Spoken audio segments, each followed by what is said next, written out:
Hello guys, welcome back to my അജോഗിലേക്ക് എല്ലാവർക്കും സ്വാഗതം. അപ്പോൾ നമ്മൾ ഇന്നത്തെ വീഡിയോ എന്താണെന്ന് വെച്ചാൽ നമ്മളിന്ന് സൗദി അറേബ്യയിൽ വന്നതിന് ശേഷം നമ്മളുടെ അൽ ബത്തൂൽ എന്ന് പറഞ്ഞ ഈ കടയിൽ നിന്ന് നമ്മളെ ഈ സൗദി അറേബ്യയിൽ കുട്ടികൾക്ക് വലിയവർക്കൊക്കെ ഒരേപോലെ ഇഷ്ടപ്പെടുന്ന ഒരു സാധനമാണ് സന്തൂഫ് എന്ന് പറഞ്ഞ ഈ ബ്രാൻഡിൻ്റെ ഈ സാധനം. നമ്മളെ നാട്ടിലൊക്കെ ഇങ്ങനത്തെ ഓരോ സാധനം ഫ്രൂട്ടി എന്നാണ് പറയലേ. അപ്പോൾ ഈ സാധനത്തിന് ടേസ്റ്റ് നമ്മൾ ചെയ്താക്കാൻ പോകുന്നത്. അപ്പോൾ ആദ്യമായിട്ടാണ് എല്ലാവരും എൻ്റെ വീഡിയോ കാണണമെങ്കിൽ എല്ലാവരും ലൈക്കും ഷെയറും സബ്സ്ക്രൈബും ചെയ്യണം. അപ്പോൾ നേരെ വീഡിയോ ഇട്ട്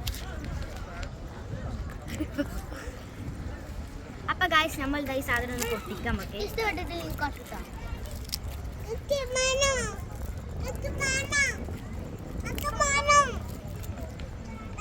പൊട്ടിച്ചോക്കാം ഗായ്സ്, കുടിച്ചോക്കാം. രസമുണ്ട് ഗായ്സ്. നമ്മൾ അനിയന്മാർക്കൊക്കെ കൊടുത്ത അഭിപ്രായം ചോദിച്ചോക്കാം. എങ്ങനെയുണ്ട് ഓരോട് പറയും. നമ്മളെ ഫ്രൂട്ടിനെക്കാട്ടി ഒരു ഓറഞ്ച് ഷേപ്പിലുള്ള ഒരു അടിപൊളി ടേസ്റ്റാണ് ഗായ്സ്. അപ്പോൾ നമ്മളെ വീഡിയോ ഇത്രയുള്ളൂ. അപ്പോൾ എല്ലാവർക്കും നമ്മൾ ഇന്നത്തെ വീഡിയോ ഇഷ്ടപ്പെട്ടാൽ ലൈക്ക് ഷെയർ സബ്സ്ക്രൈബ് ചെയ്യണം. അപ്പോൾ ഓക്കെ, ടാറ്റാ ബൈ ബൈ.